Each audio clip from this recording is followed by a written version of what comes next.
Bonjour à toutes et à tous, bienvenue dans cette deuxième vidéo du chapitre 4, où là on va s'intéresser beaucoup plus à tout ce qui touche à la relation d'héritage et donc aux problématiques de typage.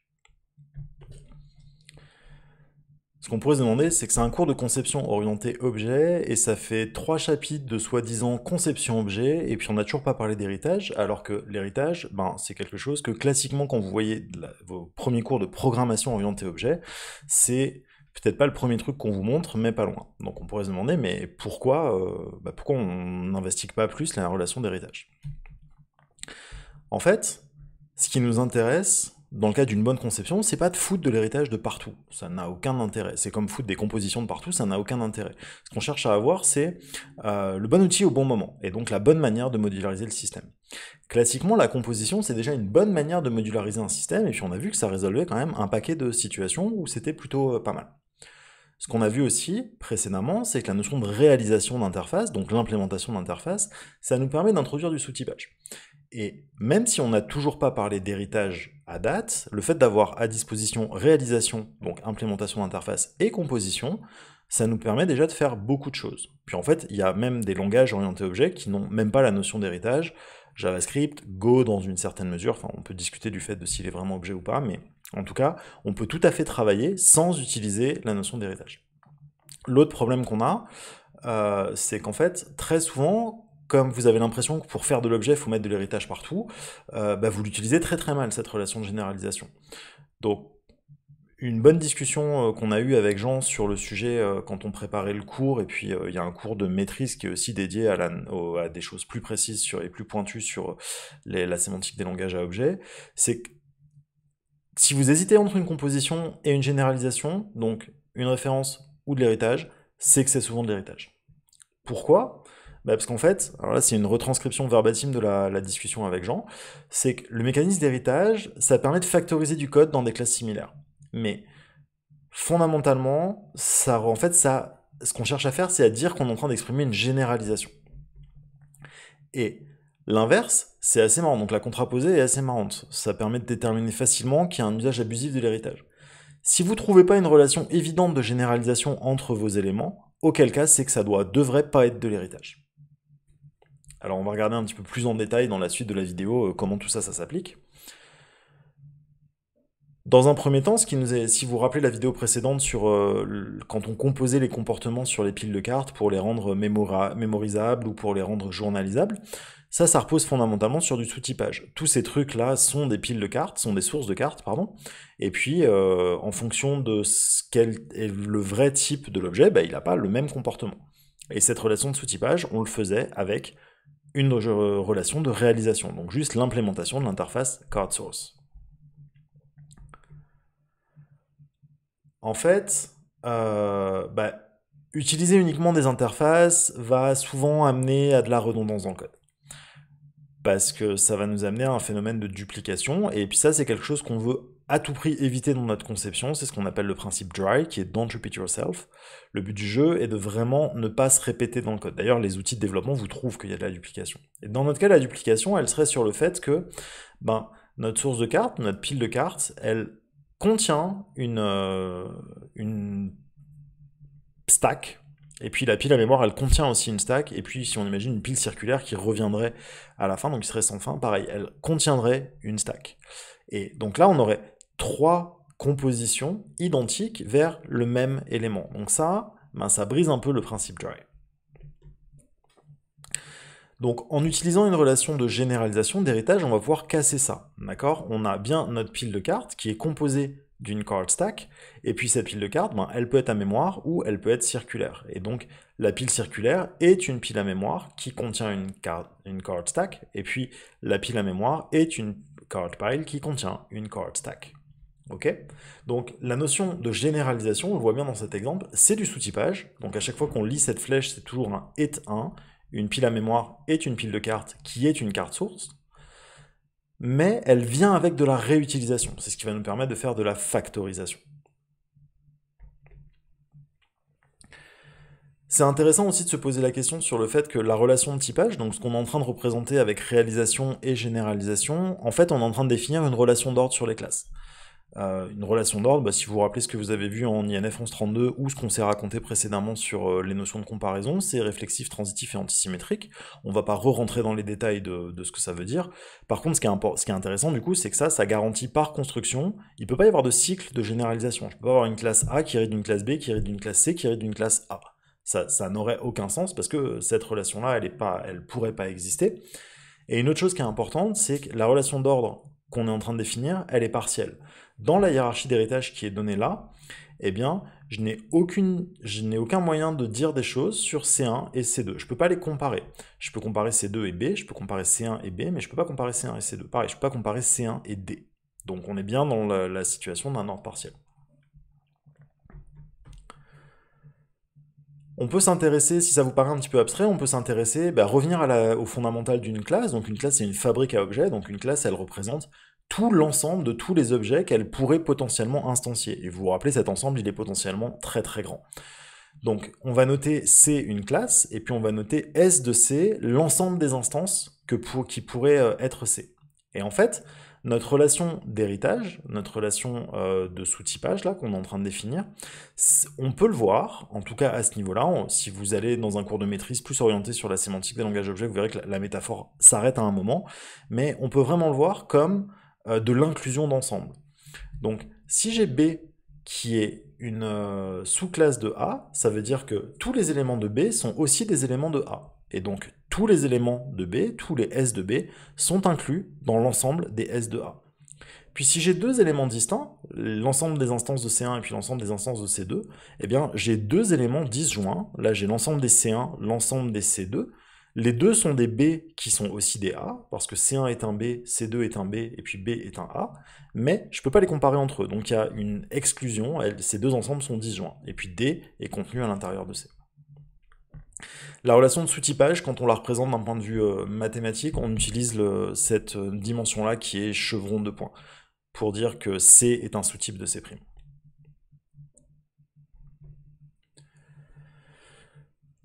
Le principe d'héritage, en Java, nous ramène au principe de typage donc, et puis dans le cadre de Java, il faut vraiment garder en mémoire qu'on a deux types associés à chacun des objets qu'on manipule. On a ce qui s'appelle le type runtime, et puis on a le type statique.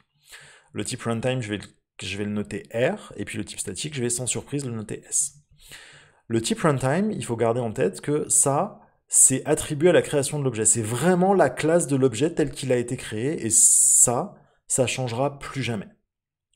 Le type statique, c'est en gros le type qu'on a donné à la référence qu'on a vers cet objet. Ok, c'est le type de la variable associée. Et ça peut changer au fur et à mesure.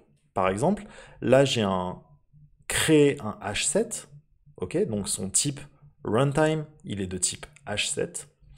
Et puis par contre, je vais le stocker, comme je travaille aux interfaces et que je ne veux pas connaître les types concrets, je m'intéresse juste à la fourniture de service, qui est un bon principe objet, eh bien, je vais stocker ça dans un set de string. Donc le type statique de mon objet O, c'est un set de string. Et ce que le système de type va garantir, c'est qu'à tout moment, on a une relation de sous-typage entre le type runtime et puis le type statique. Donc on ne peut pas mettre dans une variable un truc qui n'est pas un sous-type de comment on a déclaré la variable.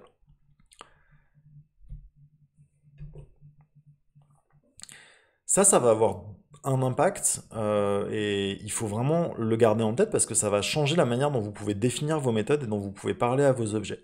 On va pouvoir gérer notre polymorphisme, entre guillemets, le fait d'envoyer les messages aux objets qui réagissent différemment de deux manières différentes, par ce qu'on appelle la surcharge et par ce qu'on appelle l'aiguillage dynamique, donc le overloading ou le overriding.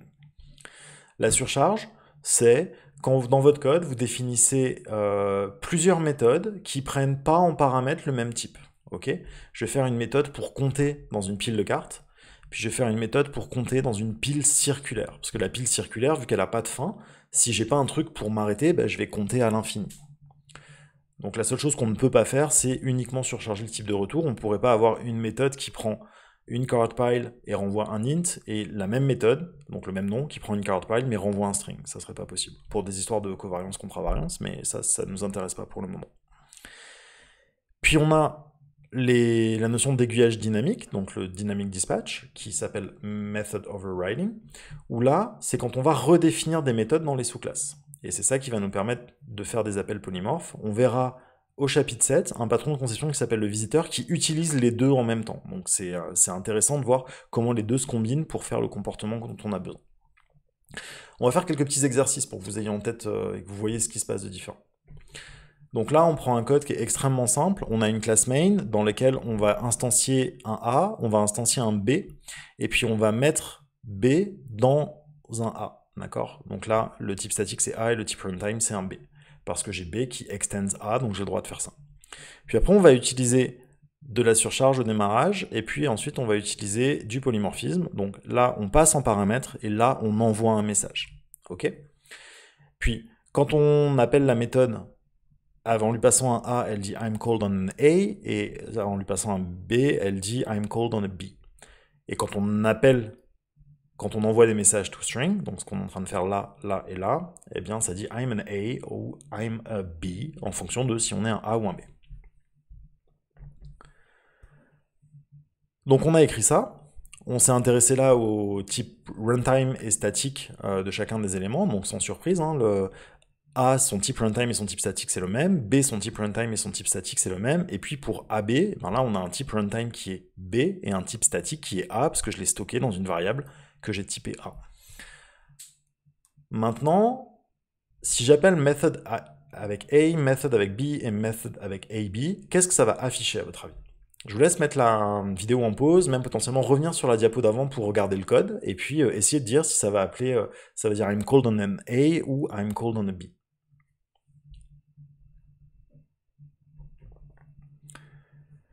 Quand on utilise de la surcharge, ce qui est utilisé, c'est le type statique. Donc, c'est comment a été déclarée la variable. Donc, dans notre cas, pour A, ça fait exactement ce qu'on veut que ça fasse. Pour B, ça fait exactement ce qu'on veut que ça fasse. Et pour la variable AB, eh bien, comme on l'a déclaré comme un A, c'est ça qui va être utilisé. Et puis donc, ça va écrire I'm called on an A. Ce qui est étrange, parce que AB, en fait, concrètement, ce qu'on a vraiment créé, c'est un B. Donc, la surcharge, ça a cette limite-là, qui est que ça va passer par le type statique qu'on a au moment où on l'utilise. Si on le fait par aiguillage dynamique, donc on est exactement dans la même situation, j'ai les mêmes codes, et puis j'ai les mêmes runtime ici, et qu'on appelle donc un envoi de message, on envoie le message toString à A, on envoie le message toString à B, et puis on envoie le message toString à AB, eh bien, qu'est-ce qui va se passer? Pareil, je vous laisse mettre la vidéo en pause, même s'il n'y a pas le petit symbole livre, pour que vous puissiez essayer de deviner.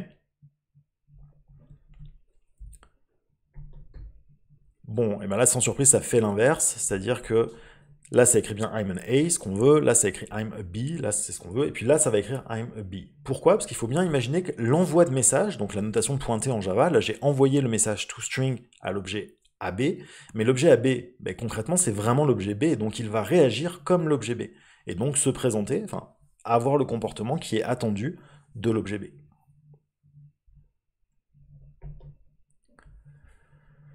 Si on revient sur la manière dont sont construits les objets, ce qui se passe, c'est qu'on a la possibilité d'appeler le constructeur de la classe du dessus.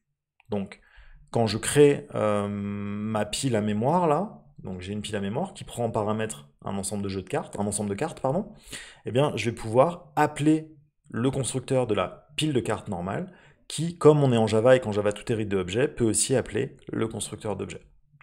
Ok? Pour faire référence au constructeur de ma classe précédente, dans la relation d'ordre de généralisation, on utilise le mot-clé super, donc on n'utilise pas this pour appeler un constructeur de la même classe, mais on utilise super. Et la chose qui est importante, c'est que super doit être la première instruction de la construction, la première instruction du constructeur en Java, sinon on n'a pas le droit. En utilisant à bon escient le sous-typage, donc en jouant sur généralisation et réutilisation, en fait c'est ce qui va nous donner ce qu'on appelle un système ouvert-fermé.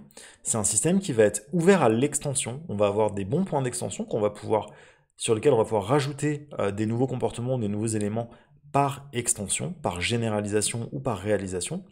Et puis, ça va aussi prévenir les modifications. Ce qu'on cherche à faire dans une évolution d'un système objet, c'est à avoir le moins de fois possible à devoir modifier des éléments existants. On veut pouvoir rajouter des éléments par extension, mais on veut essayer le moins possible d'aller modifier ce qu'on a déjà écrit. Là, on va s'intéresser par exemple au cas de notre pile à mémoire. on veut être capable d'avoir, donc on a une source de cartes, la pile de cartes est une source de cartes, la pile de cartes contient des cartes, et puis la pile à mémoire, elle va contenir les cartes qu'on a déjà pigées, pour justement pouvoir se rappeler des cartes qu'on a pigées. Ce qu'on va utiliser ici, c'est quand on appelle notre pile de cartes, on va demander, quand on appelle notre pile à mémoire, pardon, on va demander à la pile de cartes d'aller piger à notre place. Ok, donc quand j'appelle ma pile de cartes, je vais pouvoir dire, ok, non, mais moi, je sais pas draw, en fait. Mais par contre, au-dessus de moi, on sait faire. Donc je vais pouvoir faire un super point draw, qui, lui, va faire un pop, donc va récupérer les éléments, et puis moi, du coup, cet élément-là, je vais pouvoir le stocker dans ma pile de cartes à moi, et puis remonter. Ce qu'on aurait pu faire, c'est jouer sur la visibilité, dire, ben, la pile de cartes, on va potentiellement pouvoir la mettre protected, fait que toutes les classes qui vont en hériter auraient accès à cette pile de cartes directement. Mais si je fais ça, ça brise l'encapsulation. Ça voudrait dire que mes autres classes qui hériteraient de piles de cartes pourraient faire n'importe quoi avec la pile de cartes initiale. Et ça, c'est potentiellement problématique parce que ça briserait des éléments de la logique d'affaires. Donc, il ne faut pas oublier que quand on hérite, on ne doit pas casser les choses qui étaient présentes aussi précédemment, et donc déléguer à son objet supérieur plutôt que d'aller fracasser l'encapsulation pour se donner accès à des trucs juste pour aller plus vite, c'est plutôt ça, c'est vraiment pas une bonne idée. Et là, ce qu'on va voir, c'est deux modélisations différentes.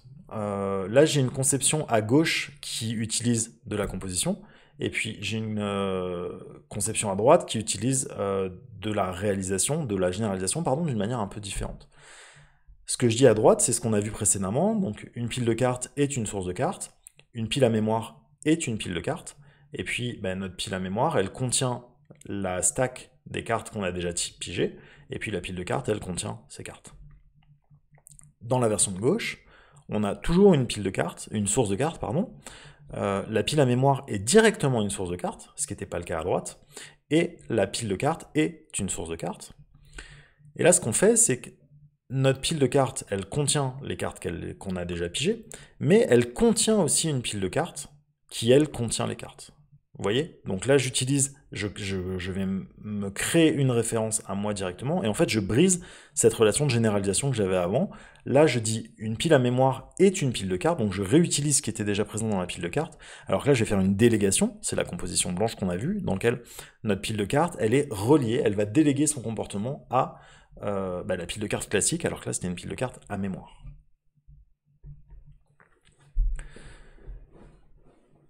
La grosse différence avec la version par héritage qu'on a vue précédemment, c'est que c'est iso-fonctionnel, hein, ça fait la même chose. Je peux bien piger une carte, puis on va se retrouver avec une carte, et puis on va la stocker dans notre mémoire. Donc d'un point de vue fonctionnel, c'est iso-fonctionnel.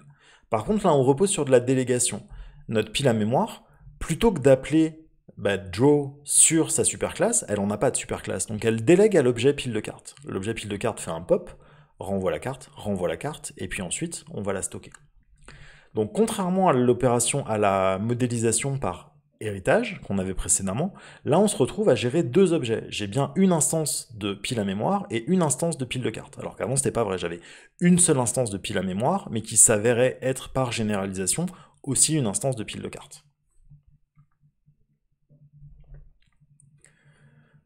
Comment on fait pour choisir entre les deux? Eh ben, la réponse est ça dépend. Parce que, bien évidemment, on peut toujours utiliser l'un ou l'autre, d'accord? C'est ce qu'on vient de voir, c'est-à-dire que ça marche par composition, ça marche aussi par généralisation. Par contre, ce qu'on a vu aussi, c'est que les systèmes n'ont pas les mêmes propriétés. Dans un cas, j'ai plein de petits objets qui communiquent entre eux, alors que dans l'autre cas, j'ai tout qui est branché directement lors de la compilation. Et c'est classiquement ça qui peut nous aider à nous guider. Si je le fais par héritage, je vais avoir ma hiérarchie de type qui est définie une fois pour toutes à la compilation, et donc potentiellement ça pose un problème d'explosion combinatoire quand on doit avoir plein d'héritages qui se composent, mais les choses sont fixées une fois pour toutes. Okay, donc on n'a pas tous ces petits objets qui communiquent entre eux. L'approche par composition, justement, elle fixe pas grand-chose, parce que les objets peuvent se composer entre eux, et puis on peut rajouter des nouveaux objets au fur et à mesure, donc c'est beaucoup plus dynamique, hein, c'est beaucoup moins figé et gravé dans le marbre, mais par contre, en termes de performance, comme on n'a pas pu bien exploiter le compilateur pour qu'il fasse tous les branchements, on va passer son temps à s'échanger des messages entre des petits objets, et donc ça peut avoir une performance, un impact sur les performances à l'exécution. Un point qui est important, c'est pourquoi vous utilisez classiquement mal la relation de généralisation, parce qu'en fait la généralisation c'est vraiment un mécanisme strictement additif. C'est quelque chose qui a été théorisé par donc la professeure Barbara Liskov, qui a eu un prix Turing, donc qui est l'équivalent du prix Nobel en info, pour ça en 2008. Et en fait, le fait que la généralisation doit être strictement additive, ben c'est votre responsabilité en tant que développeur que de le garantir. Et bon bah, on sait très bien que quand on demande aux développeurs de respecter des bonnes pratiques et de faire attention, très souvent ils le font pas. C'est pour ça que c'est souvent très très compliqué de maintenir une bonne relation d'héritage, une bonne relation de généralisation dans votre code. Par exemple, j'ai une pile de cartes, qui est donc une source de cartes, et qui est aussi mélangeable. Je la fais réaliser l'interface qui permet de mélanger les cartes. Et puis je veux mettre une pile de cartes que j'ai pas le droit de mélanger. Parce que bah, j'ai une exigence légale du casino, par exemple, et les piles de cartes, elles sont mélangées une fois pour toutes, et puis après, on ne peut plus jamais les mélanger. Bah, si je le fais par héritage, je peux dire qu'une pile de cartes, c'est une pile de cartes qui se mélange pas, c'est une pile de cartes, mais je vais override le mélange pour qu'il n'existe pas.